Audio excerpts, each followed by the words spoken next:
Hi world. I hope that you are just having the very best day. I just wanted to do a video of encouragement.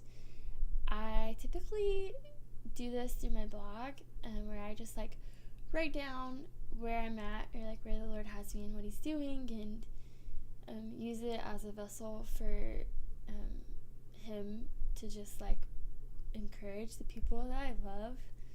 And so I just figured this time I would put on my cozy sweater and my favorite pair of jeans and just sit on my bed that I have made for the first time in 3 weeks, and just talk to y'all about what the Lord has been doing in my life, and just one of the little lessons that He's been teaching me. So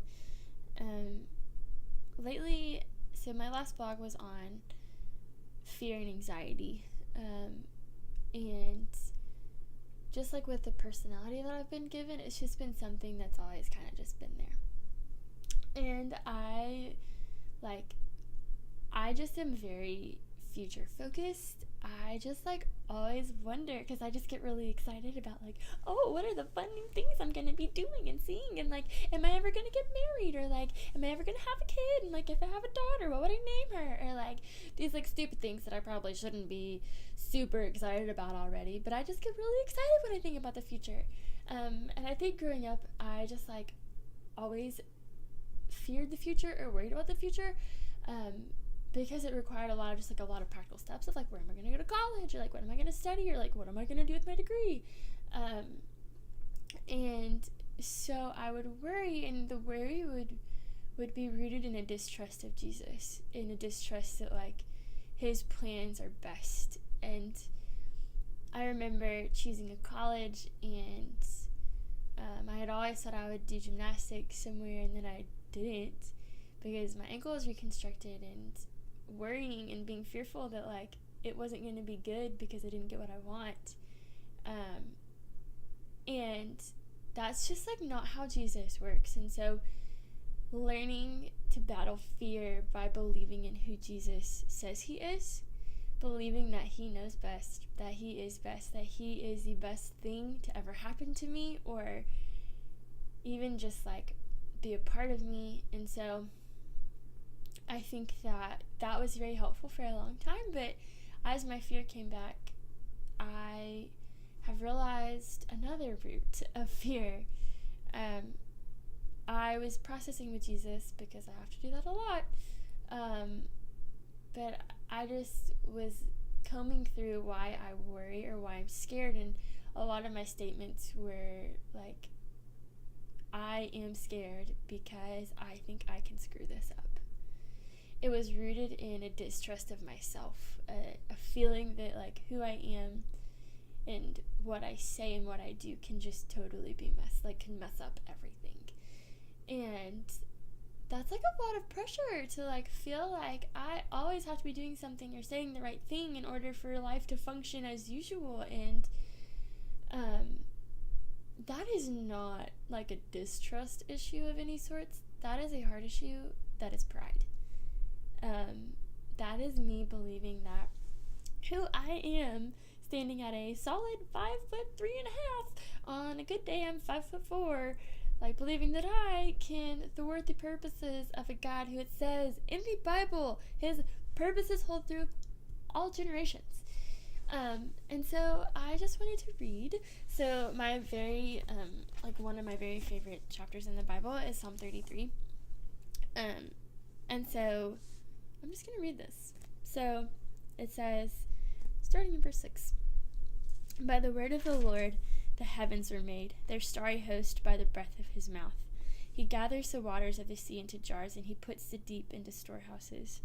Let all the earth fear the Lord. Let all the people of the world revere Him. For He spoke, and it came to be. He commanded, and it stood firm.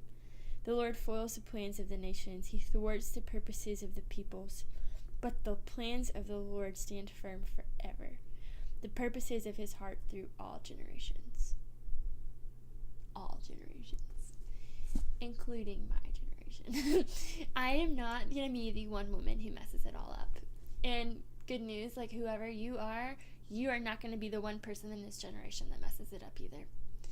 I want you to know that in the kindest way possible, we are not that important. We are not so important that the weight of the world is on our shoulders. The weight of the world is on Jesus' shoulders, because his are the only that are strong enough to hold up the world. He will not let the world down.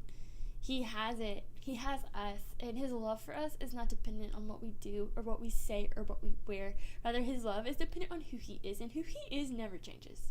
Literally, there will never, ever be a day when you wake up and he says that he doesn't want you. Never. You are always treasured, always wanted. And the more that you get to know him, the more that you find who he is and you walk in his ways and you obey him and you love him, you literally can't miss what he has for you, I promise, because what he has for you is himself. And that is literally all we need, period. There is no way, like, I am single and I have no idea what I want to do with my life, and I am so far behind where I thought I would be. And yet, like, the Lord is so sweet. So sweet. And I'm learning more about him in this season than I would have any other way. And that is literally all that life is getting to know Jesus more. And so I just want you to, like, know and just, like, I don't know, just treasure the fact that, like, you literally can't mess it up. So I hope you have a good rest of your day, and I hope that you walk in the freedom that you do not make the world spin, nor can you make it stop.